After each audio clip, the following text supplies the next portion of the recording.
It's Monday, May 10th, 2021, and the morning edition is live. On today's show, the Prime Minister and others set to receive a second jab of the AstraZeneca vaccine today. We commemorate the 41st anniversary of the HMBS Flamingo.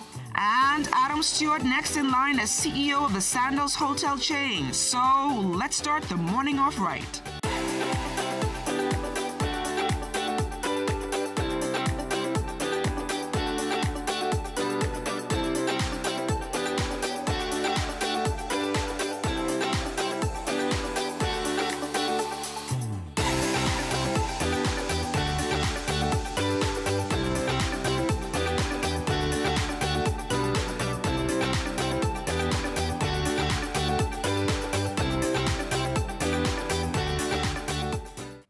Remembering Marine Seaman Fenric Stirrup, David Tucker, Edward Williams, and Austin Smith, all declared missing at sea 41 years ago after Cuban MiG jets attacked the HMBS Flamingo while attempting to apprehend poachers in the area of Key Santo Domingo on this day. Good morning, everyone. I'm LaDon Davis. And good morning, everybody. Hope you had a great weekend. I'm Charles Fisher. Well, Charles, I understand you had a great... No, let's talk about this first. Okay. While we are wearing our ribbons today to commemorate the 41st anniversary of HMBS, we have a special guest in studio today to talk about that moment.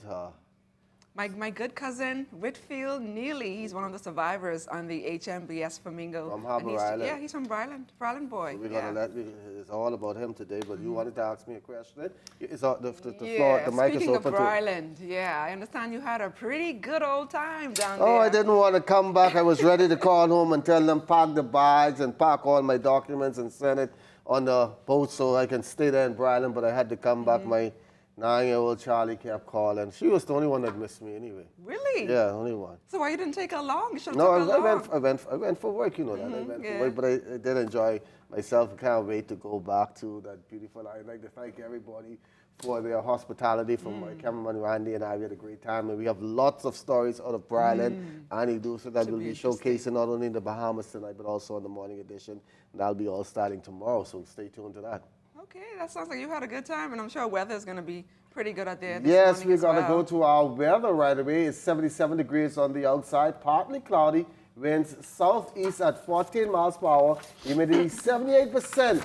A ridge of high pressure across the area will produce moderate to locally fresh breezes. Meanwhile, a mid to upper level trough will trigger some shower activity across portions of the southeast Bahamas today. For the northwest and central Bahamas, weather partly sunny and hot with a few showers.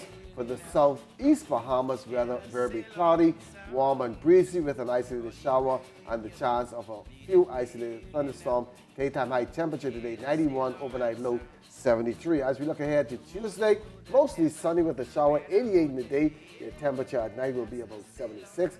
Wednesday, a stray shower in the morning and humid. Daytime temperature 87 at night. We will be dipping to 70. Minister, the Most Honorable Dr. Hubert Minnis will be among several Bahamians participating in the second COVID-19 vaccine dose administration today at the Kendall Gill Isaacs Gymnasium, Loyola Hall on Gladstone Road, the Church of God of Prophecy East Street Tabernacle, and the St. Anselm's Catholic Church here in New Providence, and the Susan J. Wallace Community Center over in Grand Bahama. Appointments can be made at www.vax.gov.bs.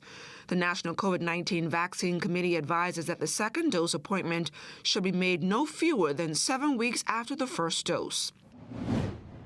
Health officials confirming the COVID-19 death of a 48-year-old female resident of New Providence on May 6, pushing the COVID-19 death toll to 213, with 26 deaths under investigation and 50 non-COVID-19 deaths. Meantime, New Providence continues to lead the country in new positive COVID-19 cases, with 26 reported on the daily COVID-19 dashboard on Sunday, 2 in Abaco, 2 cases with locations pending, and 1 new case each in Grand Bahama and Andros. Those 32 cases bringing the total count to 10,862, along with 719 active cases, 32 recoveries bringing that total to 9,854, 58 hospitalizations, and 274 tests have been administered.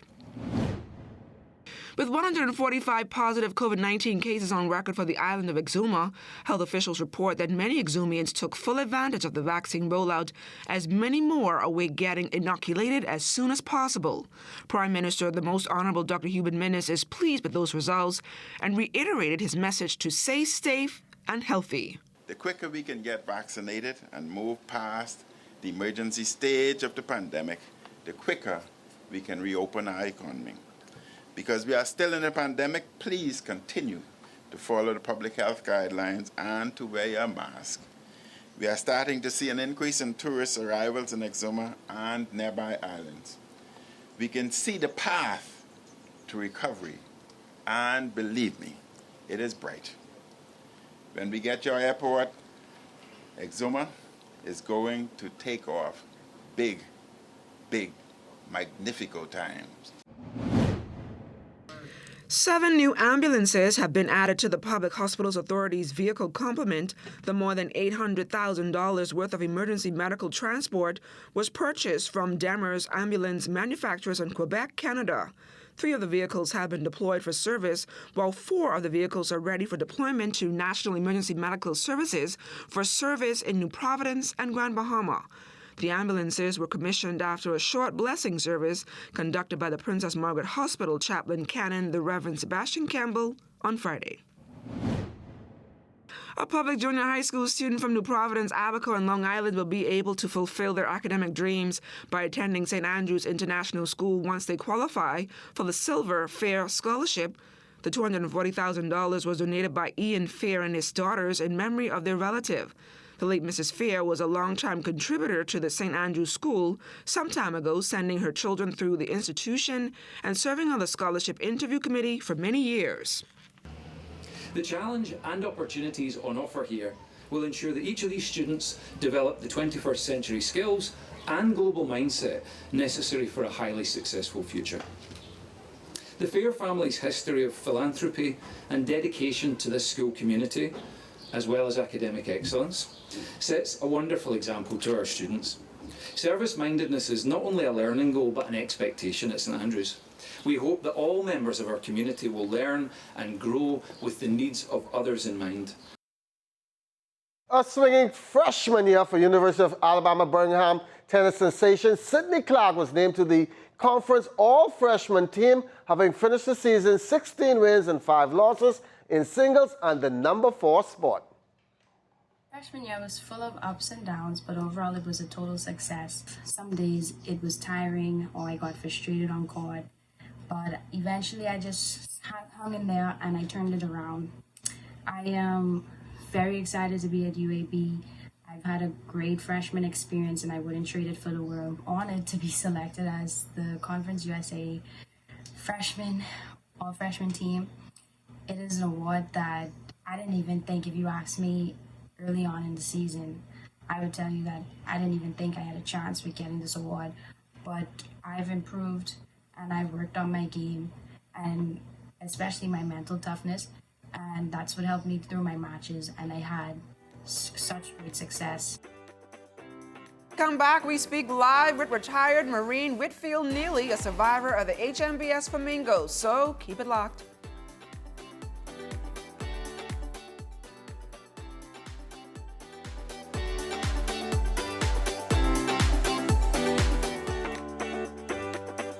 Back on this day, back on May 10, 1980, when 4 Bahamian Marines lost their lives when Cuban military aircrafts using rockets and machine guns fired on and sank the Defense Force vessel HMBS Flamingo. The incident occurred 1.5 miles south of Key Santo Domingo in the undisputed territorial waters of the Bahamas. And joining us live here on the Morning Edition is one of the survivors of that attack, Mr. Captain Whitfield Neely. Mr. Neely, welcome to the Morning Edition. Thank you, LaDawn. And good morning, Bahamas. Sorry about that. So, Mr. Neely, 41 years later, how deep are your memories today? My memories are very much indelible. They have never left, neither have they dissipated in any way. I often think of the moment, and I always give God thanks and praise for being here to always talk about it. But my memories have not faded in any way. And in a nutshell, possibly, what actually happened on that tragic day back on May 10th, 1980? Well, that day, we were doing what we always did. We were patrolling the Bahamian waters, ensuring that it's safe for all Bahamians and everyone that comes to visit. And we came across these Cuban fishermen down there by Key Santo Domingo. And of course, they were fishing illegally, so we determined that we'll arrest them and bring them back to the capital to see a judge, which we normally did. That was our normal operation. But things didn't go according to plan. After we made the arrest, Cuban MiG fighters, they were around during the arrest, and after we made the arrest, the Cuban MiG fighters attacked HMBS Flamingo and sank it. And during the sinking, 4 of our shipmates were lost. And everything started to happen from there. But it was an incident that was not initiated by ourselves. The Cubans came and they just sank the boat. They sank it for whatever reasons they had. I don't know if it was because we always arrested their fishermen when we came across them fishing in our waters, but that was what they did. And that happened 41 plus years. Well, today makes 41 years. And my memories are still very much fresh, and I often think of it. And I often say a prayer for my fallen comrades. And so in the early years after the incident, did you experience any nightmares perhaps? I didn't have nightmares. I don't know, I'm a sound sleeper. I didn't have nightmares, but I was a bit timid. I can never forget one day I was going home and somebody was welding on a vehicle and the torch backfired. I really felt stupid after that because I hit the ground and started to crawl under another vehicle because I thought someone was shooting at me.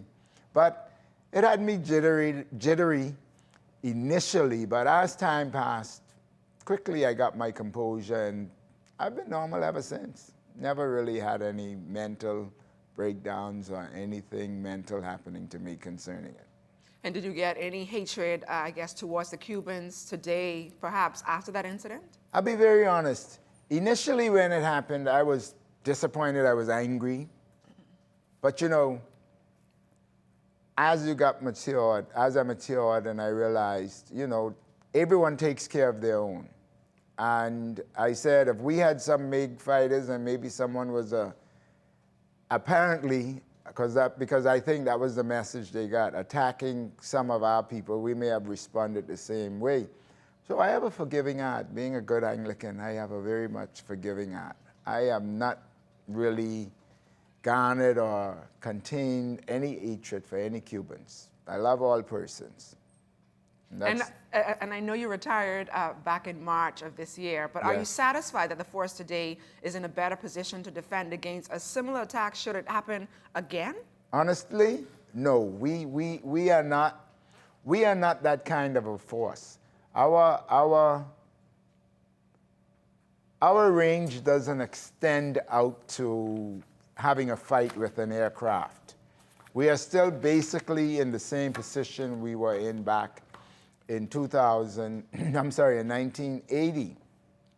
We have not garnered or massed any weaponry that can go out and put up a fight with an aircraft sending missiles down from the sky. We are not in that position. But I'll say this about the men and women on the force. The men and women on the Defense Force are really equipped. They're equipped and they're trained to meet an eventuality like that and still come back home because we are a professional bunch. And we've done very well over the years with our training, and we always make sure that everyone that we get, we train them to the point where they're able to defend themselves and even swim better. Mr. Whitfield Neely, thank you so much for joining us here on Thank the you. Morning Edition. All the best to you. Thank you, LaDawn. Thank you for having me. Well, he lived a generation learning about the business his father founded, and in 6 months' time, Adam Stott will begin writing his own history as the top man at the Sandals chain of hotels. We spoke with him about the transition and his ties to the Bahamas. Stewart was the most magnanimous human being, and but we're going to continue to make him incredibly proud. When Sandals Royal Bahamian opens its doors in November, it will start a new post-COVID-19 chapter, as will CEO Adam Stewart, who will reopen the property without the oversight of his father, who founded the Sandals chain 40 years ago. He says, fortunately, his father was a good teacher. As a child growing up in our household, I watched him outwork, outvision. He had a kaleidoscope of a brain that saw things that so many people couldn't see. It was the greatest honor and privilege for me to grow up as his son, to work by his side for over 20 years, and to be a part of taking this organization to where he was able to get it. This year we celebrate our 40 years in business. My dad founded the organization when he was 40, and I have just turned 40. And the legacy that Butch Stewart left behind in the Caribbean is unmatched. Stewart says he has lots of love for the Bahamas as he looks to start his own legacy in the shadow of his father. We're doubling down on our belief system in the Caribbean. Started right here in the Bahamas and with the people of the Bahamas. And we're going to continue to out-innovate, outperform, outpace. And of course, we have this incredible relationship built on trust with our team members, with our business partners, with our past guests and customers. And I think trust is probably the most powerful word in the English-speaking vocabulary in regular times, but more importantly today. Here's what you may not have known about Jamaican-born Stewart, his ties to the Bahamas far beyond dollars and cents. I grew up much of my teenage years here as spending time in the Bahamas. I vacation in the Bahamas. I'm a huge fan of Exuma. Overall, I met my wife, who was my high school sweetheart, when I was 15, and we've been married 12 years, 3 children. And the Bahamas is much more than a destination for my family where we invest. It is our second home. And as we head to the break, we take a look back at the day in Bahamian history. In 1920, on this same day, a bill to regulate buildings in New Providence was passed in the House of Assembly. The measure was designed to improve the appearance of the city and the suburbs.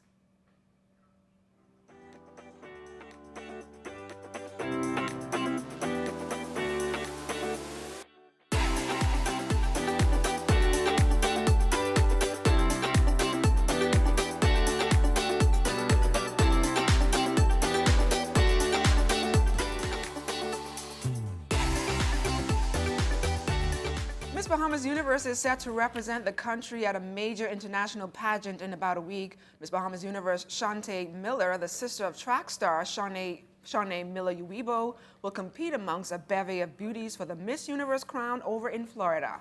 Shante left the Bahamas courtesy Bahamas Air for the pageant from LPIA on Friday. At a press conference hours before her departure, Shante shared with us her expectations and preparations for the main event. So my journey has been a long one. I was crowned last year, September, and like I tell everyone else, it's early mornings and late nights. It's a lot of work. Makeup training, hair training, runway, interview, because it's very important. You know, it's overall, it's so many things that I've done to prepare for this moment. And I'm extremely excited. Today is the day, and I'm ready to show the universe what the Bahamas has to offer. Designer David Rose says the reigning Miss Bahamas Universe's wardrobe is quite extensive as she gets ready to represent the Bahamas on the world stage. We're looking at maybe about 60 looks just to be prepared, and it's just 10 days. So she will pick and choose from, you know, the best of Bahamian designers. Being in charge of her wardrobe, I decided to work along with as many Bahamian designers that were interested and showed interest. So it will really be a display of Bahamian talent. For a little sneak peek or a little hint, you'll see the swimming pigs on our costume. You'll see Bahamas Air on our costume. So I'm really excited to have worked with Bahamas Masqueraders, which everybody knows and love. A carnival group, a fun factory of different Junkanoo artists who've come together, and they have the #1 carnival band in the Caribbean, I like to say. So costume is going to be a top contender this year.